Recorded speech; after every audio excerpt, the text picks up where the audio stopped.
Nita, ang init. So yun, what's up sa inyo mga kaibigan na yun. Bago ako matusta sa init dito, no, naisip-isip ko mga kaibigan na yun, no, what if, paano ko ibenta ko yung lamang loob ko para sa pangarap kong Lamborghini. Pero dapat ang twist mga kaibigan, hindi ako mamamatay.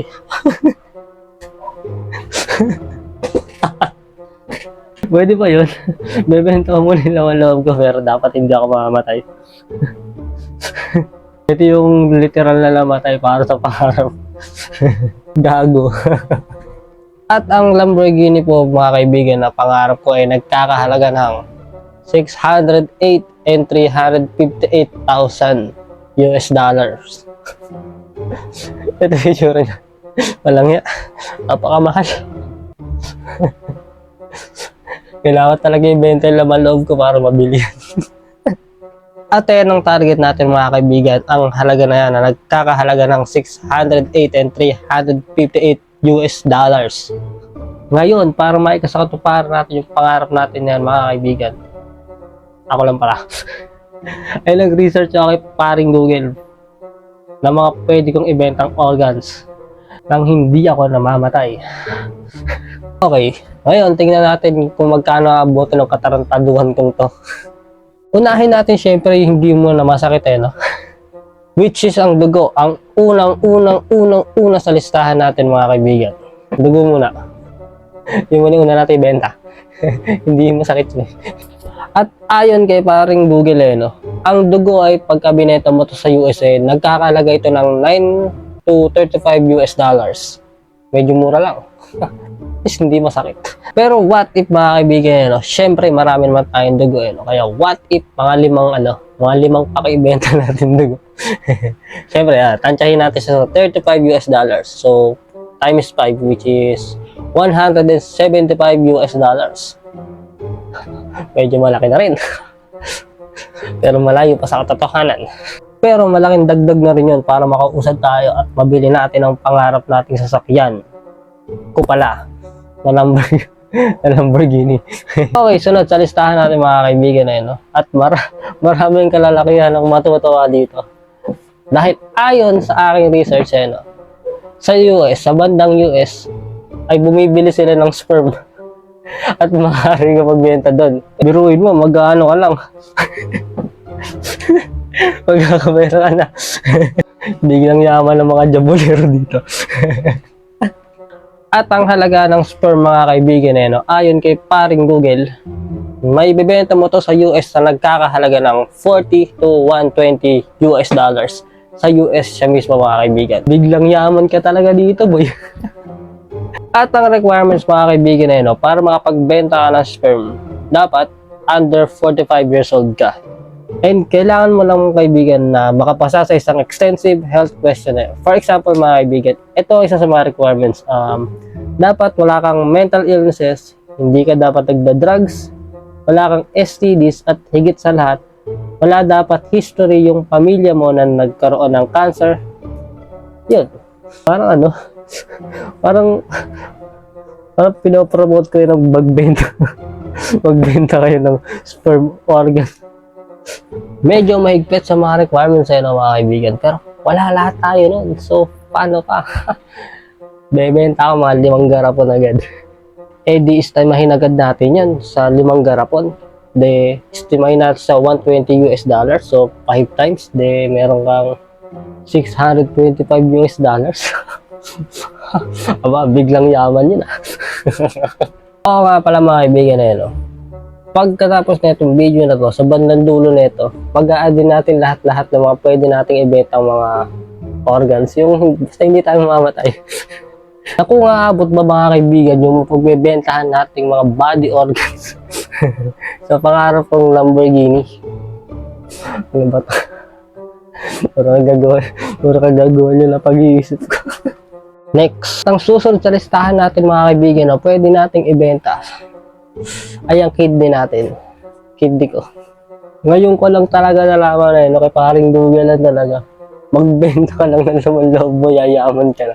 Biglang yaman. Nagkakahalaga ito mga kaibigan sa mismong US pag binenta mo to. Ayon kay Google, mabebenta mo yung kidney mo sa halagang 200,000 per kidney. Benta ko ng kidney ko. Saan ka nakakita nun? Saan ka makakapulot ng 200,000 US dollars? Dalawa naman yung kidney ko. So, benta ko muna yung isa. Benta ko muna yung isa. 200,000 din yun. Pero ang tanong mga kaibigan, bubuhay kaya ako nun? Hindi ko alam. Sige, next na. Ang sunod sa listahan natin mga kaibigan yun, ang liver. Yun kay paring Google mga kaibigan. Nagkakahalaga ang liver natin ng 157,000 US dollars.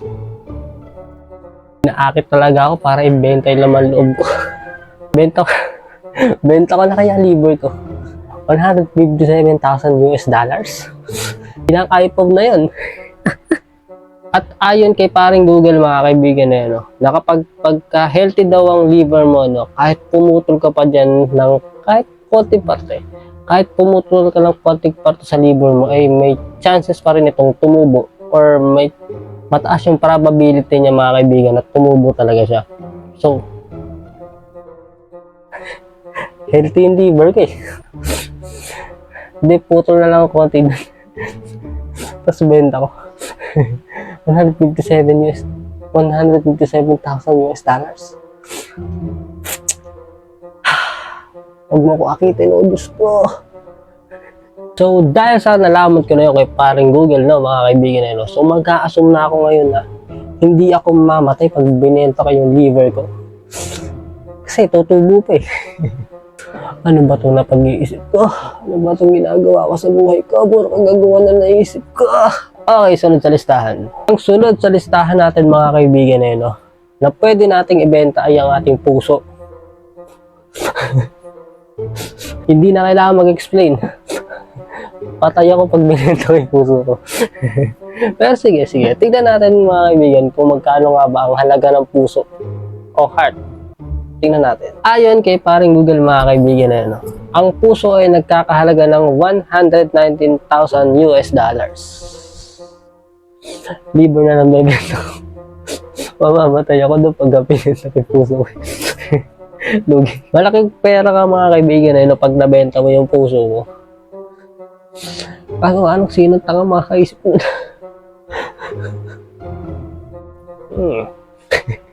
Abnormal. Pero ang laki din niya mga kaibigan pagka nabenta mo, no? Pero yun, iba na lang. Next. Okay, sunod tayo. Ang sunod sa listahan natin mga kaibigan, no? Ang corneas natin. Ano yung corneas? Ang corneas mga kaibigan, no? Sa mga hindi pa nakakaalam, no? Okay? Hindi ko rin kasi alam. Si paring Google ang bahala dyan. Cornea mga kaibigan, no? Ito yung mismo nasa mata natin. So, pag binenta mo yan, bulag ka na. Ang corny. Okay, dun tayo sa presyo. Ang corneas mga kaibigan na yun, nagkakahalaga siya ng 30,000 US dollars. Wow! Ang laki na rin. Gagawin ko to para sa Lamborghini. Pwede ko pala mga kaibigan ibenta yung isang mata ko, no? Kasi isang mata lang naman kailangan para makita eh. Pag binenta ko naman siya, mabubulag ako. Ayoko naman nun. Okay, next na tayo. Okay na. Ang sunod sa listahan natin mga kaibigan na yun, ay ang lungs natin or baga. Ayon kay paring Google mga kaibigan na yun, ang lungs o baga ay nagkakahalaga ng 150,000 US dollars. Diyos ko Lord, pigilan niyo ako. Parang gusto ko na ibenta yung laman loob ko. At ayon kay paring Google mga kaibigan na yun, para mabuhay ang isang tao, kahit isang baga lang ang kailangan niya, mabubuhay siya. So, pwede ko ibenta yung isang baga ko. 150,000 US dollars din yun. Laking dagdag dun pa. Pambili lang ng Lamborghini. Paano yun mga kaibigan? Pagka isa na lang baga ko, hindi napakabilis kong hingalin nun. Di na ako makapag-basketball. Wag na. Huwag natin benta. Pero sayang no? $150,000 US dollars. Benta, benta ko na yun kayo sa akin. Para sa Lamborghini, binenta yung laman loob. Next, ang last na pwede natin mga kaibigan na pwedeng ibenta, no? Ito na yung pinakahuli sa listahan. Ang bungo or skull with teeth. Ngayon ko lang nalaman mga kaibigan na pwede pala natin ibenta yung bungo natin na kasama na yung ngipin natin sa halagang $1,200 US dollars. Ang laki nun. Pero may isa akong tanong mga kaibigan paano pagka nagbinenta mo yung bungo mo kasama yung ngipin, paano pagka naka-brace? hindi may dagdag bayad dyan. Siyempre, sayang naman yung brace ko kung hindi nila dadagdagan yung bayad dito. Gago.